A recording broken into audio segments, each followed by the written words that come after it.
in the quiet village of Smiljan, nestled in the rolling hills of Croatia. Nikola Tesla was born on a stormy summer night in 1856. The air crackled with electricity as lightning tore through the sky, a fitting prelude to the life of a man who would harness the invisible forces of the universe. His father, Milutin, a Serbian Orthodox priest, filled their home with books and philosophical musings, while his mother, Juka, a woman of practical genius, invented household tools to ease her daily labors. From her, Nikola inherited a restless inventiveness. From his father, a mind that sought the deeper truths of existence. As a boy, Nikola was frail but fiercely curious. He roamed the fields, observing the dance of fireflies and the hum of cicadas, sensing a hidden rhythm in the world. At night, he lay awake, his mind ablaze with visions, sparks of light, machines that spun without touch, currents that flowed through the air. These were not mere childish fantasies, but glimpses of a future he felt destined to shape. By age 6, he had built a small water wheel in a stream near his home. Marveling at how the current turned the wooden blades, it was his first experiment, a whisper of the turbines he would one day design. School came easily to him, his memory photographic and his grasp of mathematics uncanny. Yet his teachers often found him distant, lost in thought, sketching diagrams in the margins of his books. At 17, a bout of cholera nearly claimed his life, and as he lay recovering, he made a pact with himself. He would not waste his days. The world, he believed, was a puzzle of energy, and he would solve it. By 1884, Nikola had outgrown Europe. His studies in Prague and Budapest had sharpened his intellect, and his brief tenure at the Edison Company in Paris had introduced him to the practical world of electricity. But Europe felt small, its opportunities constrained by tradition. America, with its brash ambition and untamed potential, called to him. Armed with a letter of introduction to Thomas Edison, the Wizard of Menlo Park, Nikola boarded a ship for New York, carrying little more than his dreams and a few cents in his pocket. New York was a cacophony of progress. Horse-drawn carriages clattered alongside the first electric streetlights, and the air buzzed with the promise of industry. Edison, already a titan, hired Tesla to improve his direct current DC dynamos. Nikola threw himself into the work, laboring through the night in Edison's smoky workshops. But a rift soon emerged. Edison's DC system, reliable but limited, required a tangle of wires and power stations every few miles. Tesla, however, saw a better way: alternating current, AC, which could travel vast distances with minimal loss. He tried to explain this to Edison, sketching diagrams of transformers and motors, but Edison dismissed him, clinging to his empire of DC. Frustrated, Tesla left Edison's employ in 1885. He scraped by, digging ditches for $2 a day, his coat threadbare and his stomach empty. Yet, even in these lean times, his mind churned. In a moment of clarity while walking through a park, he envisioned the rotating magnetic field, a breakthrough that would form the basis of his AC motor. With a stick, he drew the design in the dirt, the lines as clear as if etched in steel. This was his moment of triumph, though the world did not yet know it. By 1887, Tesla had caught the attention of investors. With their backing, He founded the Tesla Electric Company and filed patents for his AC system. His motors and transformers were elegant, efficient, and revolutionary, capable of powering cities with a single power plant. Enter George Westinghouse, a Pittsburgh industrialist who saw in Tesla's work the future of electricity.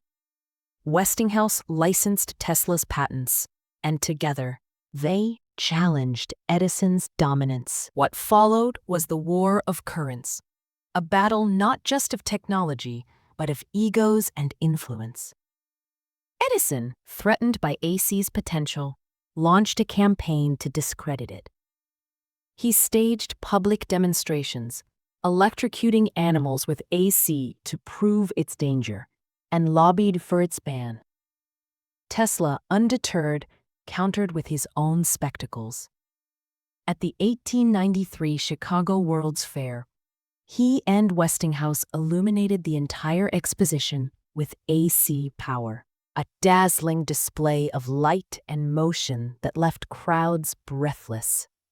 Tesla himself took the stage, passing high-voltage AC through his body to light bulbs in his hands, his calm demeanor defying the myth of AC's lethality. The crowd roared. The future was his. The victory was sealed when Westinghouse and Tesla won the contract to harness Niagara Falls for electricity. Tesla's AC system powered the turbines, sending electricity to Buffalo and beyond, proving that his vision could light the world.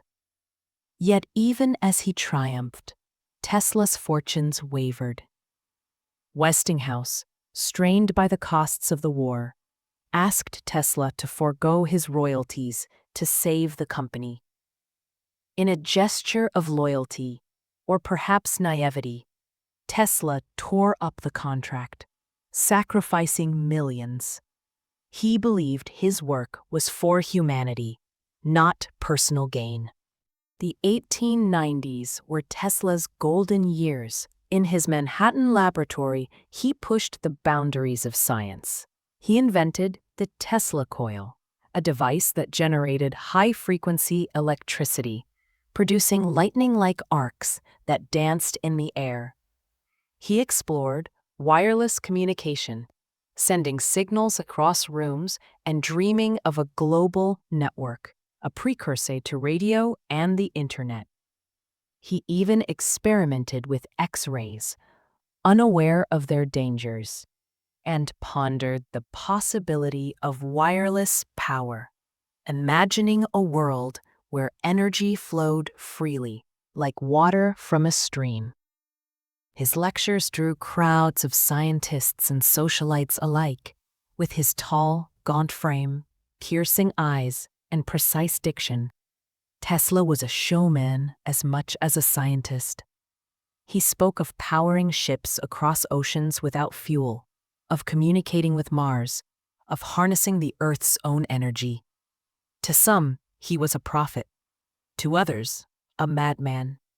Mark Twain, a frequent visitor to his lab, called him the most extraordinary man I ever met. But Tesla was also solitary, shunning romance and preferring the company of his inventions.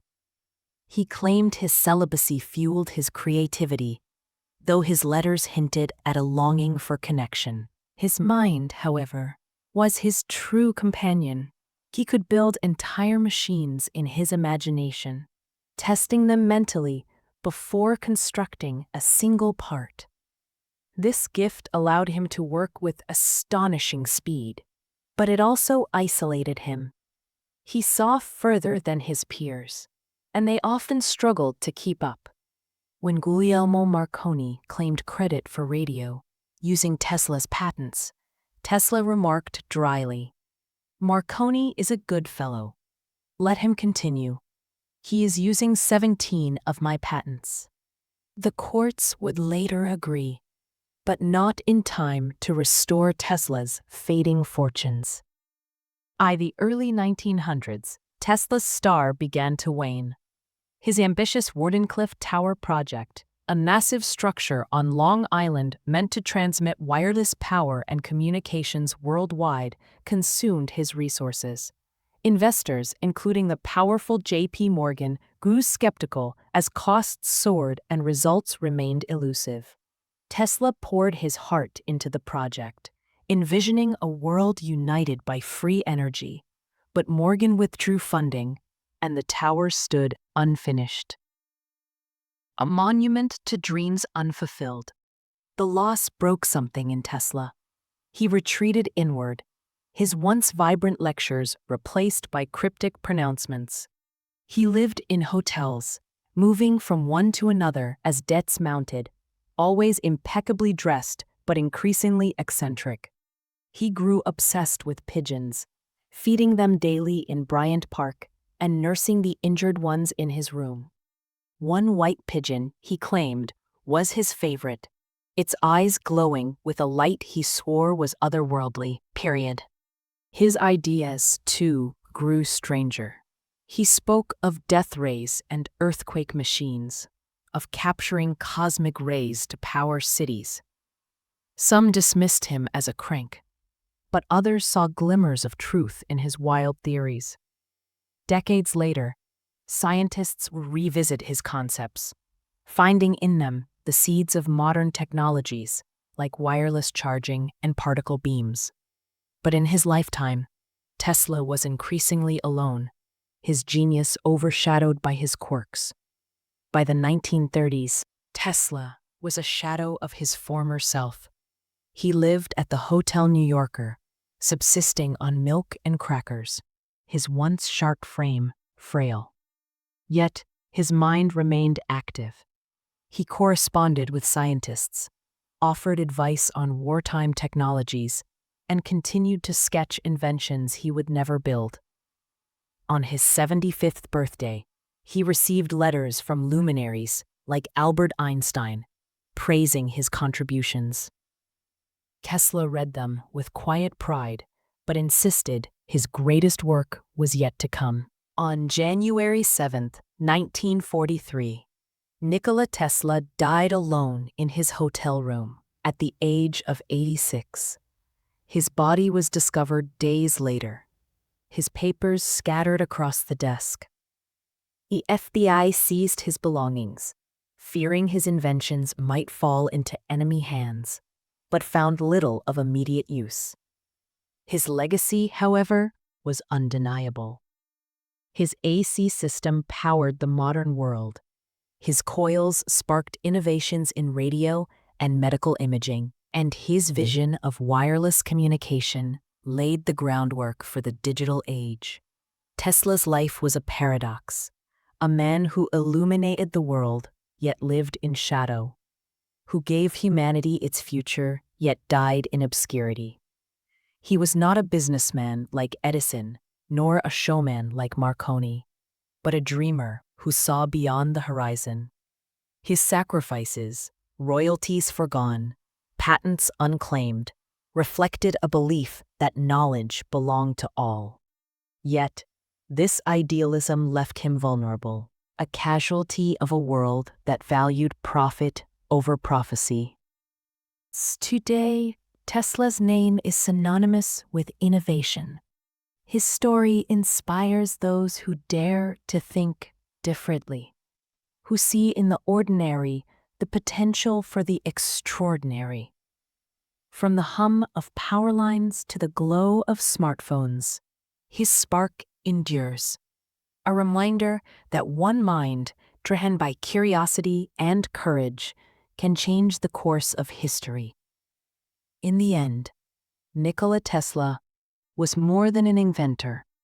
He was a poet of electricity, a man who heard the music of the universe and tried to share its melody.